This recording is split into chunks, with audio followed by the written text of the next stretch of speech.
j'aimerais bien commencer juste tout d'abord en vous remerciant d'être venu ici ce soir. C'est pour nous et pour moi personnellement toujours un plaisir de revenir au nord, de voir ce qui se passe ici, de voir autre chose que ce qui se passe à Port-au-Prince, ce que je vois au quotidien.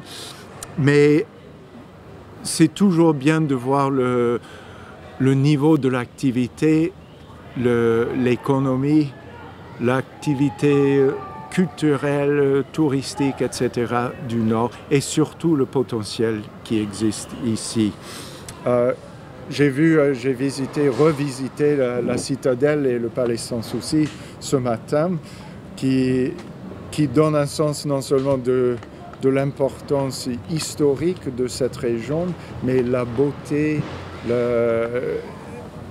la potentiel agricole, etc. d'ici. Alors,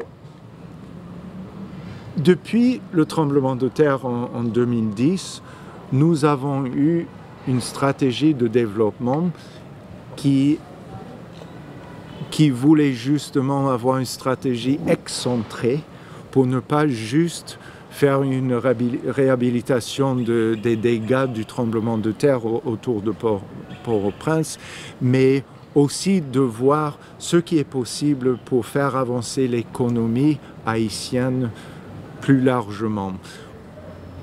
Une grande partie de cette stratégie était de développer ce que nous appelons le couloir du Nord, d'ici, du Cap jusqu'à Ouanaminthe. Et c'était pour voir comment exploiter le potentiel humain qui existe ici et comment engager des producteurs, que ce soit dans le textile ou dans l'agriculture. Donc depuis bientôt 6 ans, nous travaillons à travers la région avec divers partenaires dans des domaines, des partenaires gouvernementaux ainsi que non gouvernementaux, locaux ainsi qu'internationaux, dans des divers domaines des programmes pour la santé publique, l'agriculture, la création d'emplois, l'électrification des maisons, l'éducation, la sécurité et l'environnement. Je peux vous donner quelques exemples de ce que ça a déjà apporté et ce qui est toujours en train, dans certains cas, ce que nous sommes en train de lancer comme engagement. Mais il y a eu quand même des projets de construction d'infrastructures assez importants qui ont comme résultat, avec le parc industriel de Caracol, qui a créé presque 10 000 emplois jusqu'à maintenant, nous avons construit le centre d'énergie et pour le Caracol, mais qui fournit aussi de l'électricité à 10 000 familles, 10 000 maisons dans plusieurs communes dans cette région-là. Nous sommes toujours en train de construire, mais ça arrive à la fin, une nouvelle partie, un bâtiment pour le service de pédiatrie de l'hôpital Justinien, ici, qui va beaucoup accroître non seulement les lits, mais le service pédiatrique qui n'était pas à ce niveau-là jusque-là. Nous avons construit une nouvelle prison à Fort-Liberté. Nous sommes en train de construire un nouveau commissariat de police à Terrier-Rouge. Et nous sommes en train de lancer un grand projet pour la réhabilitation du port de Cap-Haïtien, juste en face de nous, là, que ça va commencer mi-2017 pour réhabiliter, pour assurer que le commerce et les exportations, nous espérons surtout les exportations, pourront passer par Cap-Haïtien. Ça, c'est l'infrastructure. Nous avons fait et continuons à faire beaucoup dans la formation et l'assistance technique. que ce soit dans une formation de plus de 300 enseignants pour apprendre à lire les enfants. 13 000 agriculteurs ont été formés pour améliorer leur production, la récolte et le transport, les liens avec le marché local. Nous avons un programme de gouvernance avec plusieurs aspects, mais pour Cap-Haïtien, par exemple, ça a aidé le gouvernement à augmenter de 30% leurs recettes fiscales par une efficacité en partie, c'est un logistique, etc. Et j'ai rencontré tout à l'heure le maire, excusez-moi, Monsieur Mondésir et ses associés, les députés maires, et j'ai salué le fait d'avoir quand même une représentation élue au niveau local ici et à travers le pays, ce qui n'était pas le cas pendant un bon moment. Il y a plusieurs, comme vous le voyez, plusieurs exemples de succès dans le développement, mais dans ces cas-là, ce n'est que le début du développement. Ce que nous pouvons vous apporter est de bâtir les fondations sur lesquelles les Haïtiens, le secteur privé, doivent bâtir ou terminer la maison.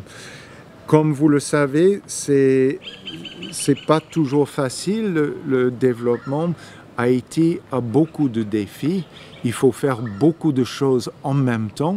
Il faut traiter que ce soit l'énergie, la santé publique, créer les revenus pour l'État, etc. Mais nous sommes engagés à long terme comme de bons partenaires. Les États-Unis et Haïti sont des partenaires de longue date et notre engagement continue. Comme je vous l'ai dit, nous partons demain pour voir le parc national des Trois Baies parce qu'il y a là-bas, c'est un défi du développement par exemple, parce que vous avez une richesse environnementale dans ce parc, que ce soit le récif de corail ou les mangroves, qu'il ne faut pas les perdre. C'est quand même une partie de votre histoire, de votre patrimoine aussi, mais nous voyons que les pêcheurs, les agriculteurs, eux aussi, ils ont besoin de travailler. Alors, comment trouver l'équilibre pour limiter la pêche, par exemple, dans certains endroits, sans détruire la vie de ces pêcheurs qui ont besoin de vivre.